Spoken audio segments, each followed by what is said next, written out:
மக்கள் தெரிஞ்சுக்கிட்டோம் sir, தடுக்காதீங்க sir. என்ன தடுக்கல, நான் என்னன்னு கேட்டுருவோம். 2 நிமிஷம் வாங்க. நீங்க பைக் கொடுங்க, என்கிட்ட பேசுறதுக்கு ஒன்றும் இல்லை. நீங்க பைக் கொடுங்க, ஸ்டார்ட் பண்ணவா? என்ன டீடைல் கேட்டுருவோம் சார். சார் வண்டி இங்க 15 நாளா டெய்லி வந்துட்டு சரி சார், அது பைக் கொடுக்கல. நான் பிரச்சனை பேசுறேன், நீங்க சொல்லுங்க. போலீஸ் என்ன அராஜகம் பண்ணுன்னு தெரியும் நாட்டுக்கு. டிஸ்டர்ப் பண்ணாதீங்க, இருங்க. நீங்க இருங்க.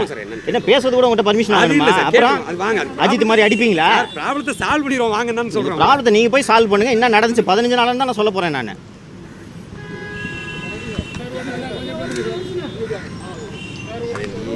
சால்வ் பண்ணக்கூடிய ப்ராப்ளம் தான் சார், பண்ணிடுவோம். நீங்க 15 நாளா சால்வ் பண்ணிருக்கணும் சார். சரி சார், சரி வாங்க சார், வாங்க சால்வ் பண்ணிடுவோம் சார். அது ஒன்றும் இஷ்யூ இல்லை சார், வாங்க சார்.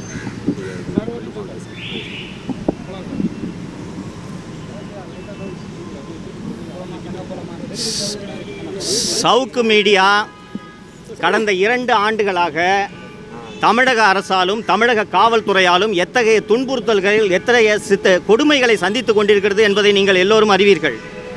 என் வீட்டில் மலம் ஊற்றப்பட்டது, சாக்கடை ஊற்றப்பட்டது, என் மீது பொய் வழக்கு போடப்பட்டது, கஞ்சா வழக்கு போட்டப்பட்டது, 2 முறை குண்டர் சட்டத்தை நான் சந்தித்திருக்கிறேன்.